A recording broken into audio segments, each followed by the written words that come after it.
Chapter 4. Transitioner. Nimra and Alessia were making dinner that weekend when Alessia decided to tell her friend about everything Ermintrude had revealed to her. "So you're telling me," Nimra recapped dubiously, "the government shipped a bunch of women over to Arsenichora to be sex slaves in order to punish and make an example of them, because in their religion, men and women were created equal by a male god." "Yes. They said men and women were made for each other and were stronger together, which goes against everything our current system is built on. It's just hard to believe anyone would want to go back to such an archaic society after we've made so much progress." Nimra chopped the vegetables with renewed vigor. "Isn't it clear by now that women are better off without men?" She dropped the aromatics in the pan, and the air filled with the sound and smell of sizzling onions. Alessia measured out some spices and wrestled against her better judgment. "Nimmy, I want to tell you something, but you absolutely cannot repeat this to anyone else, ever." Nimra put down her knife. "What's going on?" "I mean it. If this gets out, you and I would probably be in serious trouble." "I'm your best friend. You know you can trust me." Alessia paused. This was her last chance to change the subject. She took a deep breath and said, "President Hertha is a resident at my facility." "What?" Alessia nodded. "And President Velda visits her at least once a week, sometimes more." "That's so crazy. Is the place swarming with security?" "Helena and I are the only ones who know. Velda doesn't want to draw any attention to herself when she is there." "I can see why that's such an important secret." "There's more. I had to help them with something, and I overheard Velda talking to her mother about contracts with the male workers. Their effort to get more women employed in the science and technology fields has been a bit of a failure. Not enough women are interested." Nimra chewed her bottom lip as she grappled with the implications. Alessia continued, "If we're so dependent on men, and who knows what other ways we may be dependent that the government is hiding, doesn't it seem reasonable that maybe men and women really do have their own strengths and can benefit from each other?" Nimra swept her thick hair up into a claw clip with a hint of agitation. "We've been working with several contractors for the new distribution centers, and every representative I've met in person has been a woman, whether we're discussing architectural design or infrastructure. When we get emails from the engineers and architects, the signatures always have female names, but there have been rumors that most of the employees are men and they have to use fake names to keep up appearances. That makes sense, considering what I heard." Nimra reached for a chocolate bar as she went back to sautéing vegetables. "Really, Nimmy?" Alessia chided her playfully. "How do you stay so skinny eating sugar all day?" Nimra swiveled and shook her hips to an imaginary beat. "Dancing, plus a dash of laughter and a bit of love-making, but mostly dancing." Later that night, Nimra and Alessia met their friends at a club. Alessia despised clubbing. The music was too loud and the air was thick with the smell of booze and the particular humidity produced by too many humans in a confined space. She only ever came along to try to keep Nimra out of trouble. They all slid into a booth, and Alessia tugged at the hem of the little black dress that Nimra had insisted she wear. Nimra had also tried to convince her to wear a full face of makeup, but relented when Alessia threatened not to come at all. The bass of the current song reverberated through her feet on the floor, her legs on the seat, and the water glass in her hand. Harlow and Etana, the only couple in their friend group, nuzzled together, while Lara, the workaholic, answered messages on her navigator, and Nimra scanned the crowd for a prospective new dance partner. "Nimra, I love your dress," Harlow gushed, adjusting her own ponytail. She and Etana were fresh from the salon and eager to show off their matching rose gold extensions. "Thank you. I had it 3D printed earlier this week," Nimra smiled, running a hand over the color-shifting material. Did you order it from that place you told me about last time? They do drone delivery, don't they? Alessia used her smart glasses to interact with the holographic menu in the middle of the table. Everyone else had already selected their first round. Alessia, you are planning to drink with us, right? Nimra asked pointedly. I don't want you to sit on the sidelines again, missing all the fun. Alessia chose her drink with a reluctant grimace, and Etana laughed. I bet Alessia wishes we could go back to the days before autonomous vehicles. Then she'd at least be able to use the excuse of being the designated driver. Laura finally tuned into the conversation and turned to Alessia. Weren't you looking into IVF the last time we all got together? How did that pan out for you? I decided against it for now. I don't think I'm ready. Laura put a supportive arm around Alessia's shoulders. She had opted for overtime this weekend and was still wearing a button-down blouse and dress slacks. I remember the process was very difficult for me. It was worth it, though. You really can do it all nowadays. Career, motherhood, a social life. With all the stipends and programs available, my daughter hardly costs me any money, and between her school and daycare, she's always busy and happy with her friends. Alessia cringed inwardly. Even though Laura often bragged about being married to her job, she still displayed overt physical affection toward Alessia, signaling a willingness for a fling that Alessia could not reciprocate. Hello, beautiful ladies. A server danced up to their table with a contagious, upbeat energy. My name is Sigrid, and I'll be taking care of you tonight. Her immaculate and dramatic makeup accentuated a bright smile.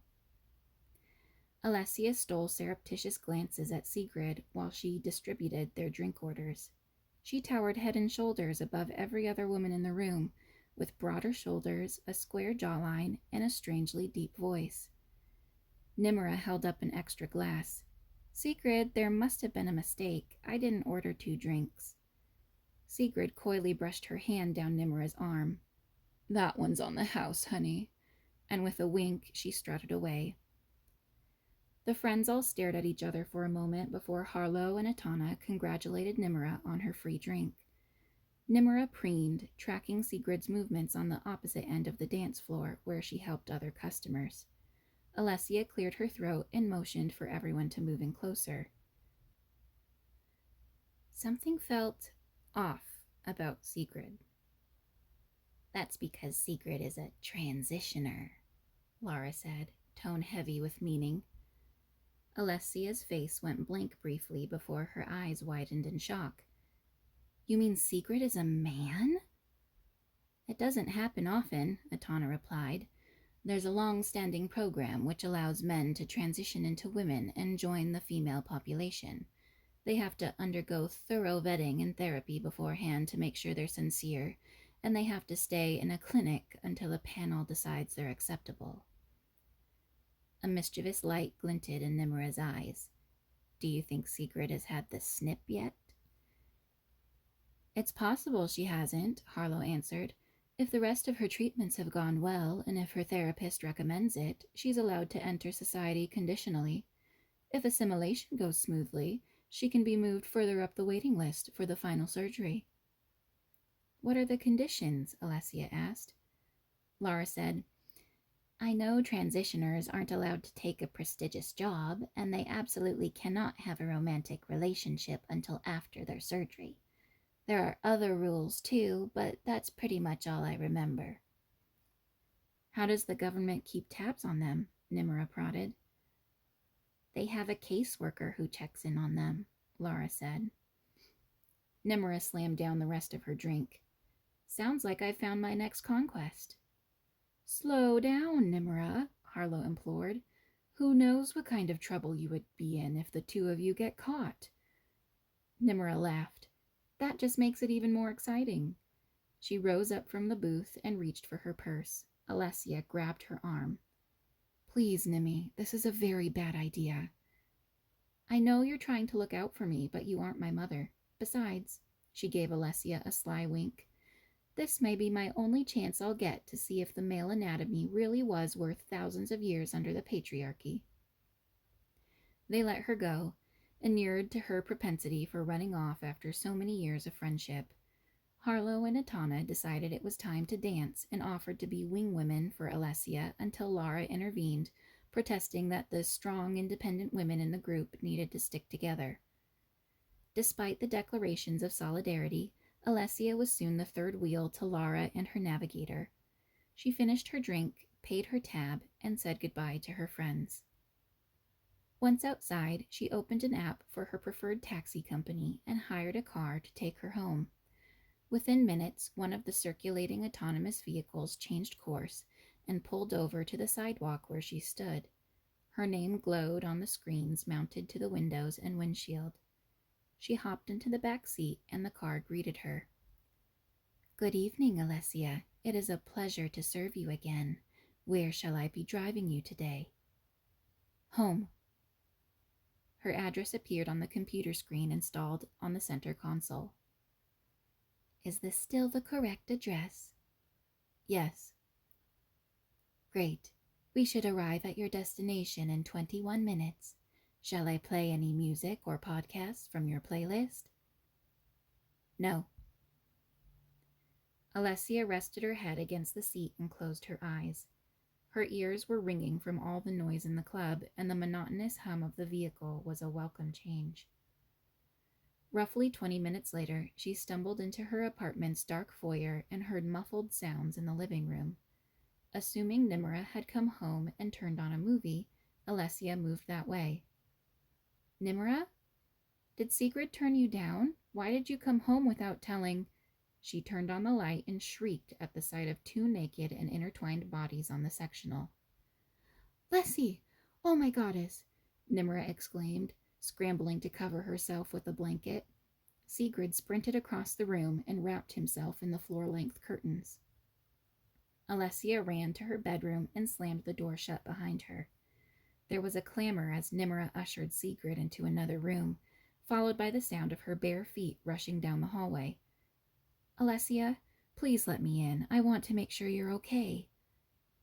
Alessia swung the door open and glared daggers at her friend, who was still wrapped in the blanket. "Of course I'm not okay.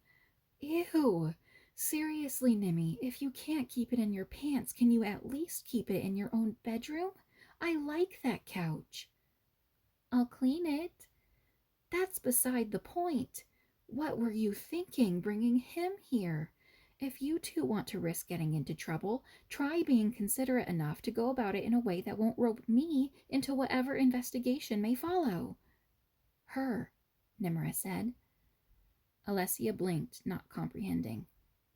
"You called Sigrid a him," Nimra explained. Alessia gave her a withering look. "I know what I saw, and it was not a her. Ugh."